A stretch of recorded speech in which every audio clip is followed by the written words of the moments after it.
What do you think of when you hear the word church? What do you think of when some of you are looking at the picture going, I think of that. The younger crowd, that's all they've ever known. Thank the Lord. What do you think of when you hear the word church? Such a simple word, isn't it? Church, you know exactly what a church is until somebody says, hey, what's a church? Then you're like, it's a building. It's not a building. It has nothing to do with the building. But the word church, despite being a simple word, a common word, a word that everybody is familiar with, is still something that carries with it a tremendous amount of baggage, doesn't it?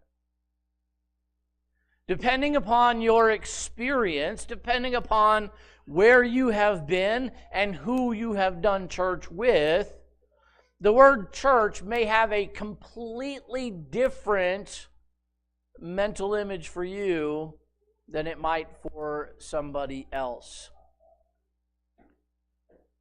So when you ask the question, what is a church? What should a church be?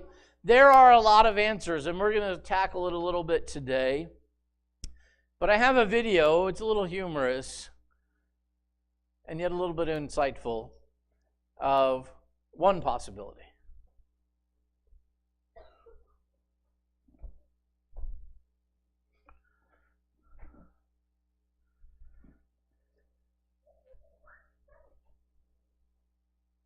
Well, maybe we have a video.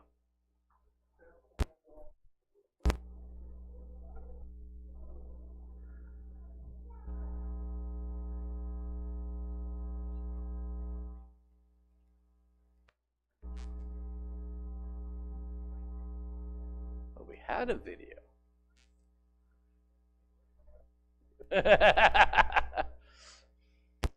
It's a lot funnier with the sound, so we'll see if we can get it.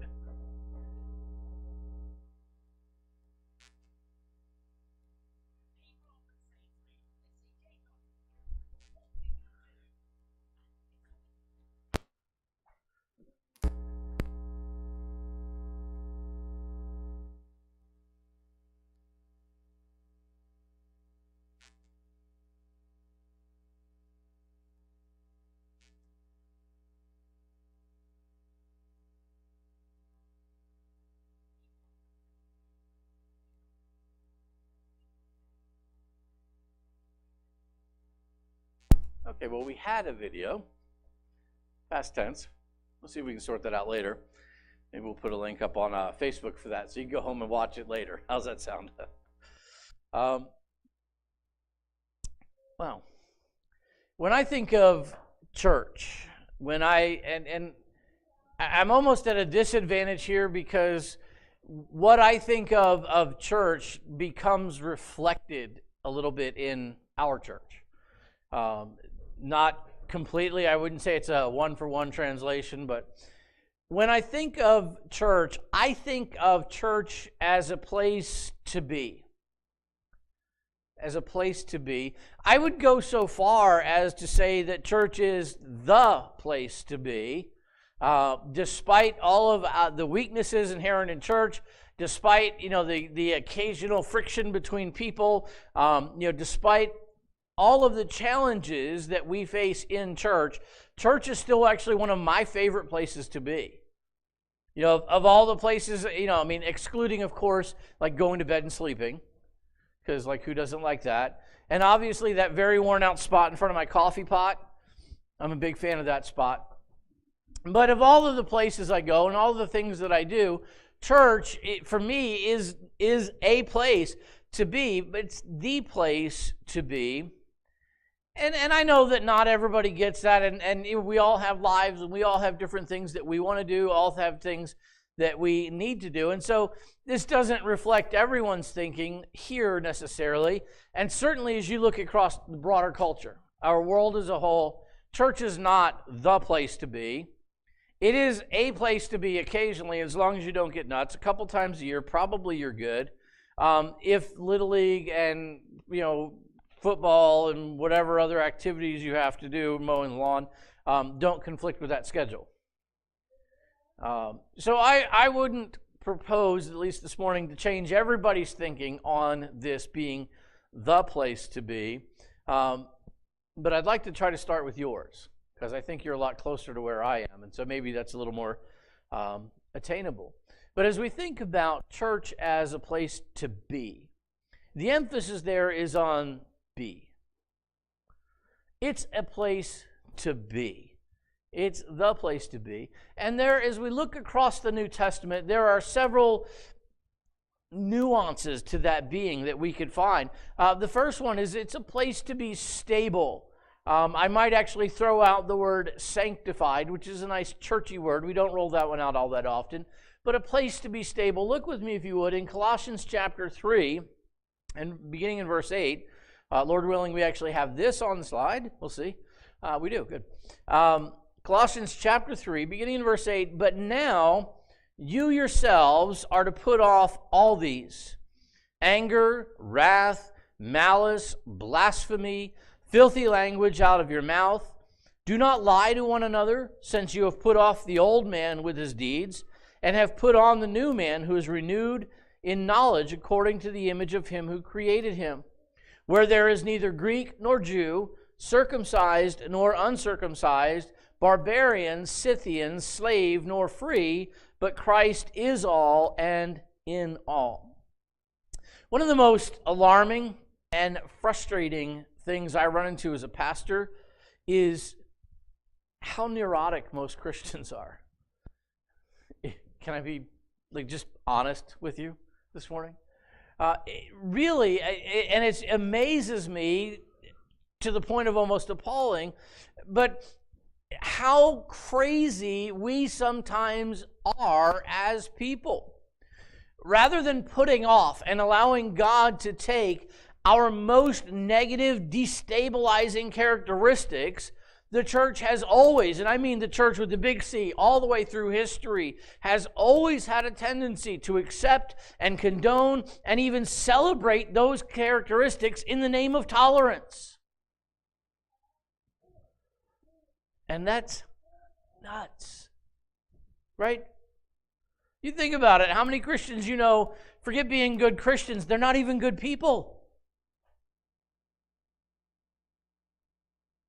It's awful quiet. I don't mean you. Unless you think I do.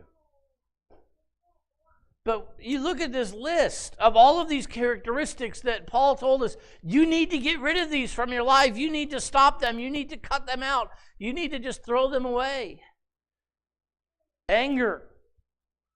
Wrath. You're just somebody who's just, forget anger management issues. They've embraced anger as a way of life. Malice, not liking people, hating people. Blasphemy, speaking ill of God, others. Filthy language. Pastor, do Christians really swear? Sure we do. Some of us more than others, but yeah. Do not lie. That's a tough one. You ever had a Christian lie to you? It's like having a lawyer lie to you. Probably has happened. Or a politician lie to you. Put off the old man with his deeds. Put on the new man. As people who have believed in the finished work of Jesus on the cross, we've become new people. We ought to reflect that new person, that being Jesus living out his life through us. And yet so often, we don't. But we should. Church ought to be a place that we come and we are actually challenged to get rid of these things, where we are maybe convicted to get rid of these things, where we are strengthened by our brothers and sisters in Christ in getting rid of these things. Church ought to be a place where we become stable, because all of these characteristics, they destabilize our lives.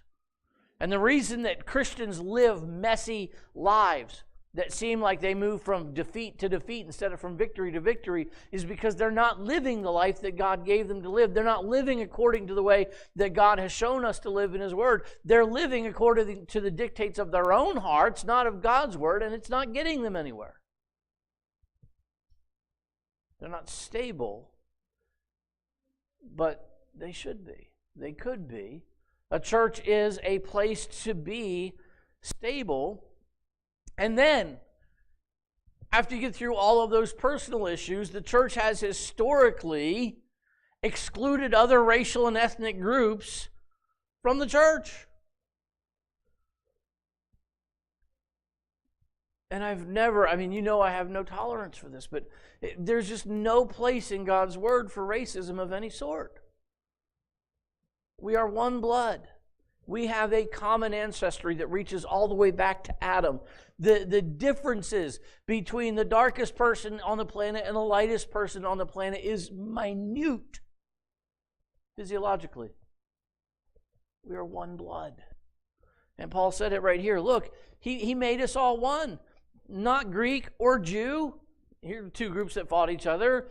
Not barbarians or Scythians or slaves or free. All of these social distinctions, all of these ethnic distinctions, all of these racial distinctions are distinctions that we make. They're all man-made. They're not God-made. And Paul said they have no place in God's kingdom. Church ought to be a place that's stable ethnically, that's stable racially. And I don't mean stable by being exclusive. I mean stable because all nations of the earth can gather under one roof, under one king, and worship together. Church ought to be that. Now, it's funny, I was talking to Larry, who's pastor of Woodlawn Baptist Church in Pawtucket. Had the second to last concert, I guess, that they host down there. And we were talking to him afterwards, and he was saying that, they have 7 or 8 nations represented in church. Now, where they are in Pawtucket, if you've been down there, it's kind of a little more urban environment than we have here. And I made the comment to him that, demographically, Rentham is 99.97% white. Like, I got all the ethnicities that are in Rentham. Oh, one of them. But there are others out there. And we need to be stable in embracing them when they come, making them feel welcome, because there is no distinction.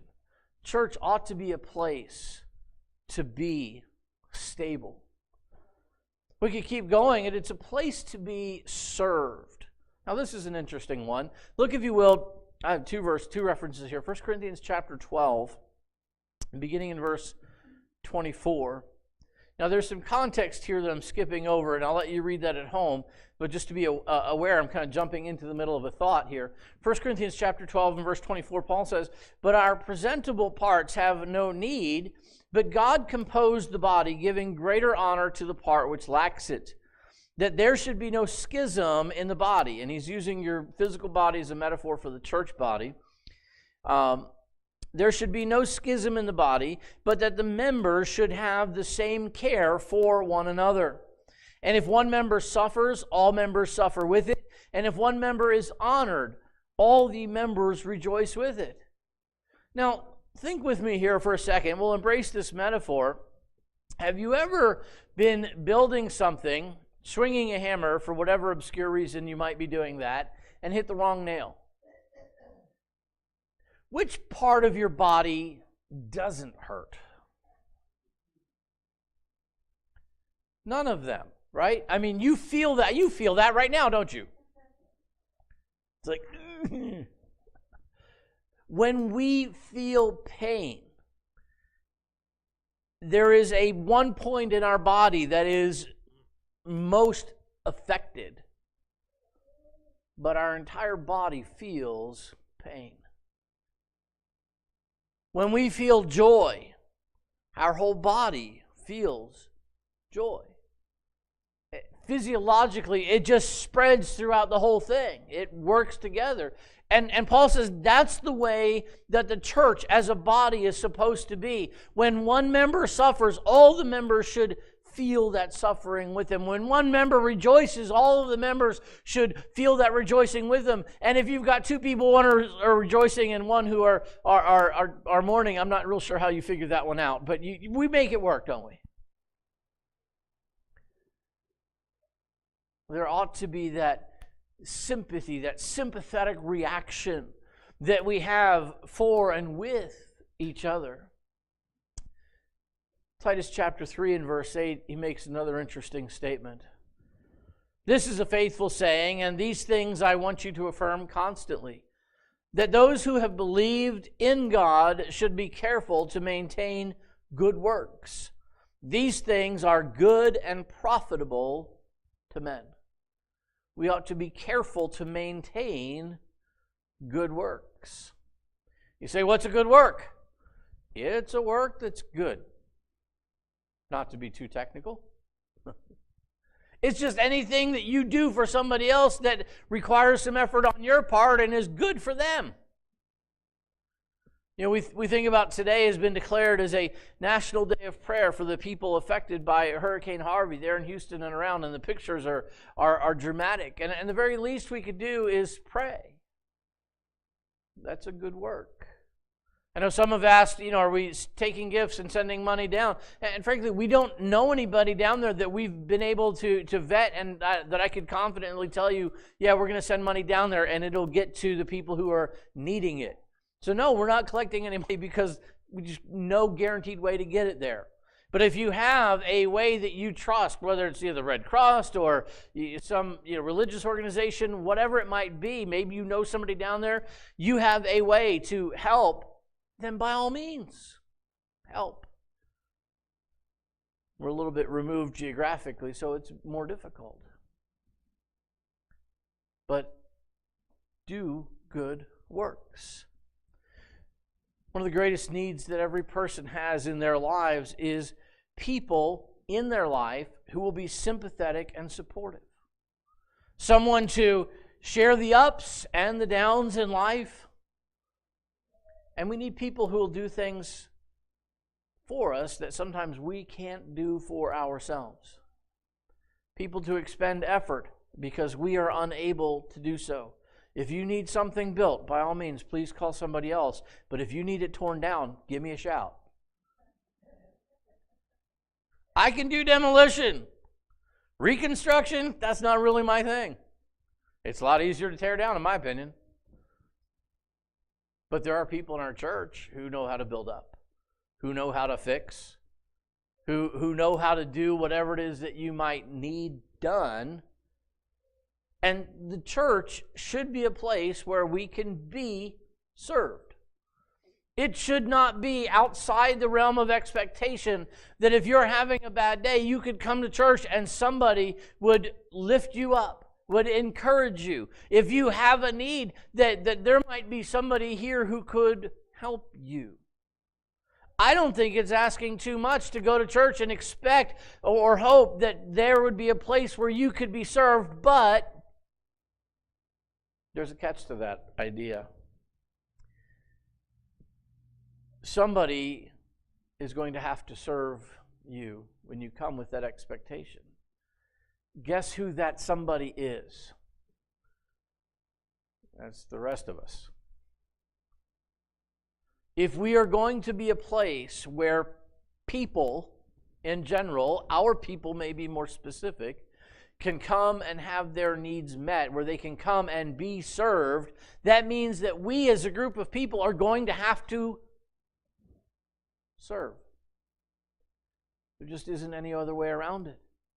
We live in a world where everybody has the expectation of a handout. Everybody has the expectation of being served. And fewer people have any expectation that they will be the ones serving. Now, I don't know how that's supposed to work. If everybody in our country is being served and not willing to serve, who's doing the serving? I'm not real sure. I mean, the government can tax us and spend it all on whoever they want, but I don't think that's going to work.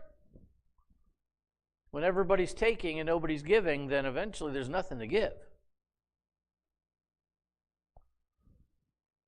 So we should come with the expectation that church is a place where we can be served, but we need to remember with that church is a place where we can come and we can serve. Because some days we're going to need the service. We're going to need somebody to help us.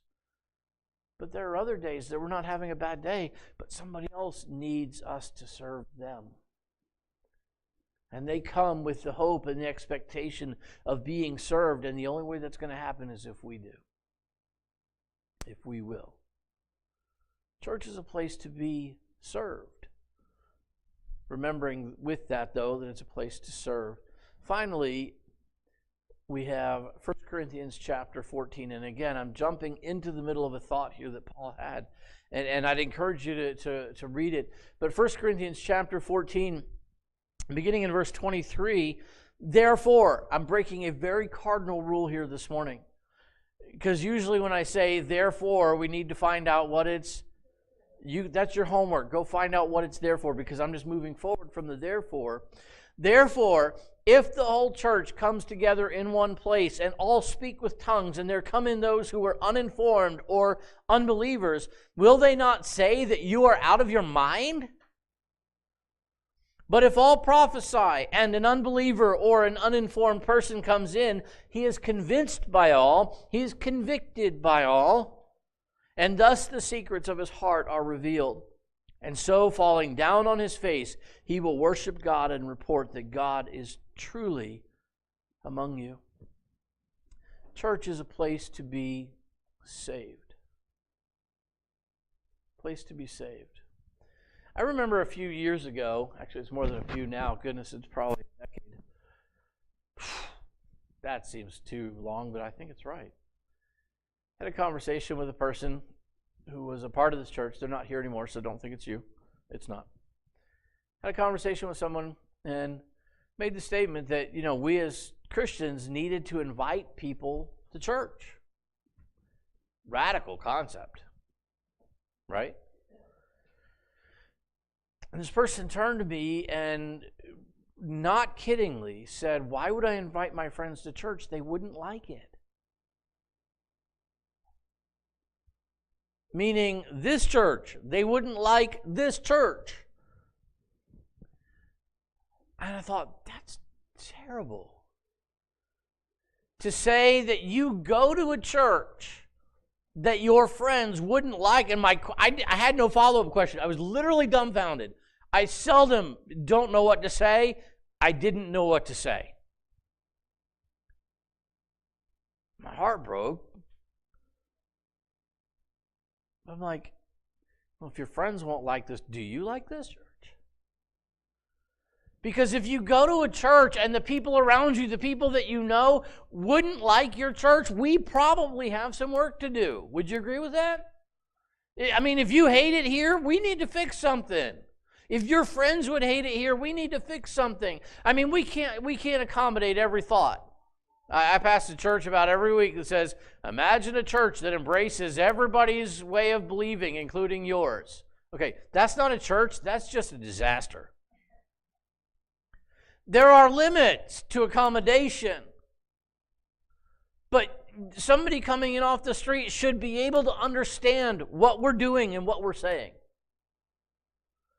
It should be not so foreign that they just hate it on the surface, like right off. There should be something that they enjoy, or at least can understand. But it kills me when people say, my friends wouldn't like it. Every once in a while, I get a pastor friend who will make the stupid statement of, stop inviting people to church. I'm like, your people didn't start. You don't need to tell them to stop. But what they're saying is church is a place for Christians, not for unbelievers. Is that true? No. Is church primarily for Christians? Yes, I get that. But is it exclusively for Christians? No. What is Paul saying here to the church at Corinth?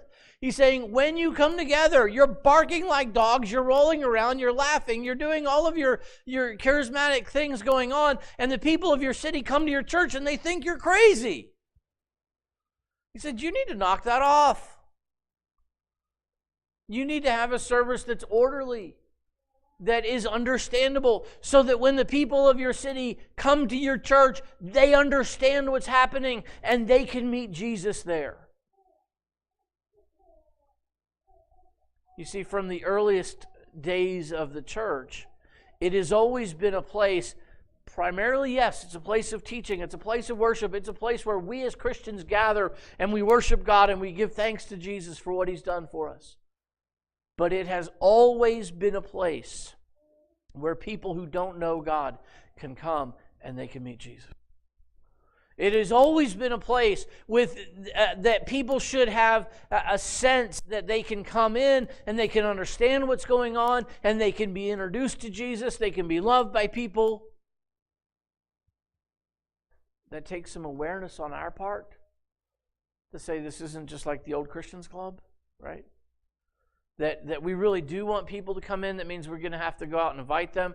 That's why we do things like National Back to Church Sunday and the literature to say, hey, please come in. We want you here.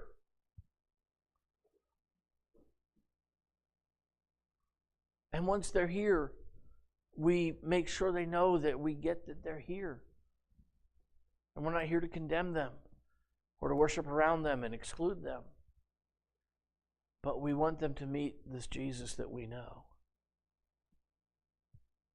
I think it's a travesty when somebody says stop inviting people to church because church is for Christians. I think those Christians need to leave. I think the church might do better at that point with a group of non-Christians in the building. Just thinking aloud here. Because church ought to be a place to be saved. It ought to be a place where we can meet Jesus. If we are here and we're not a place where people can meet Jesus, we're not a place where people can be saved, then what are we really here for? Because let's be honest, you could get better worship somewhere else. You could get better music somewhere else. You could get better preaching somewhere else. And I'm not fishing for compliments, just being real. You could get anything that we offer better somewhere else. But you can't get local anywhere else. You can't get our personality anywhere else. And the people who live in our area, if we're not here for them, what are we here for at all? That's hard. That's challenging. And it's meant to be. Because in a couple weeks, Lord willing, if we continue to pray and we continue to invite, we're going to get National Back to Church Sunday, and we're going to get Sunday school, and we're going to get band practice, and it's going to be a long day, and we're going to hit 11 o'clock, and we're already going to be gassed. And Lord willing, we're going to have some guests walk in the room. Lord willing, some will be here who don't know Jesus. Are we a place to be at that moment? Are we a place to be at that moment? Are we a place to be stable? Are we a place to be served? Are we a place to be saved? Because if we're not, the other churches could use the building. There are other things that we could all be doing. I can't speak for your schedule, but mine is hectic.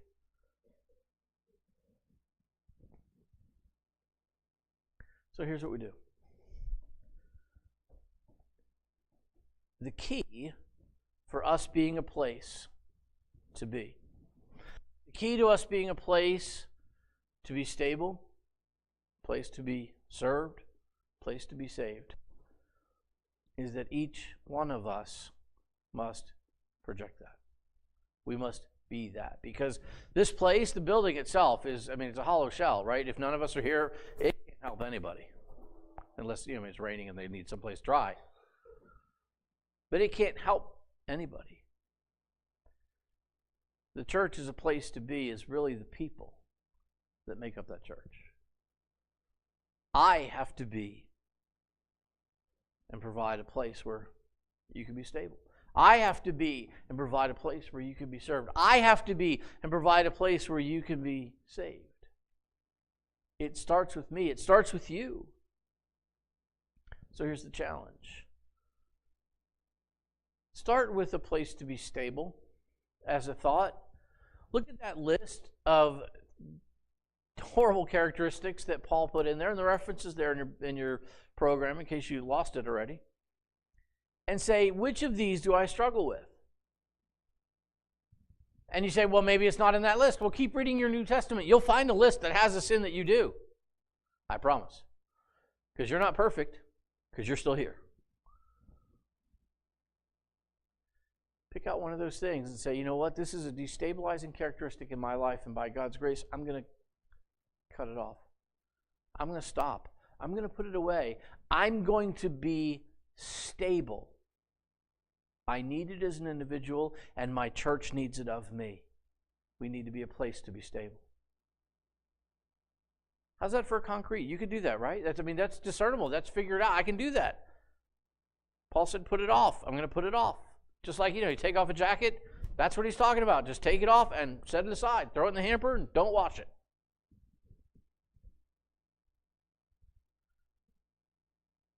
Place to be served. Do we come together on Sunday mornings throughout the week as we interact with each other with a heart's desire, when we have the bandwidth, to serve? There are times that we need serving. I get that, and there is zero wrong with allowing people to serve you. But sometimes we need to come together in our interactions with the heart to serve each other. It's a good work. It requires effort. That's part of the bargain. And it's good for the other person. It's not necessarily good for you. You get the work. They get the good. So that's what it takes to be a place to serve. And then finally, a place to be saved. One, you got to be there yourself. Two, you need to be open and inviting to other people. Draw them in. If you see something and that is in our church and you're like, Pastor, if my friends were here, they wouldn't understand this. Let me know. There is nothing fixed in stone here. Apart from the cross, and I get that, but how we do stuff, if it doesn't make sense and it turns people away, as long as it's not in the Bible, we can fix that. Now, if you say, well, the preaching of the cross, offends, and blood is gory and it offends, too bad, so sad. We can't change that. We didn't write that. But there are a lot of other things that we can change. And maybe some other things that we should change. Because we need to be aware of the world around us, welcoming them in. Regardless of their nationality, regardless of their ethnicity, regardless of their whatever human distinction we might throw at them, and say, this is a place to be saved. Those are concrete things we can work on, aren't they? I think they are. At least they are for me. Maybe they're not to you. Maybe this is like in one ear and out the other, and that's fine. But for me, it's a challenge. A place to be stable. You see, I have destabilizing characteristics in my own life. A place to be served. Frankly, there are days I just don't feel it. And I'm just not interested in helping other people. Yeah, I'm human. And there are days, despite my intolerance, where I find myself judgmental. So I know I have work to do. Because I want church to be a place to be. And honestly, I want our church to be the place to be. Father, we love you. Thank you for your word. Lord, scattered throughout its pages, we find instruction that challenges and encourages, that defines us, helps us to better define ourselves to the world around us. Father, I'd ask this morning that you would help us to take these thoughts presented in your word and live them out. I would ask that your Holy Spirit would show us a place, a characteristic in our lives that we've already been told to take it off, and we just haven't done it yet. Lord, would you encourage us to encourage each other? Would you make us aware, the people around us, that you're trying to draw to yourself in salvation? Help us to be a part of the process and not a part of the barrier. Thank you in Jesus' good name.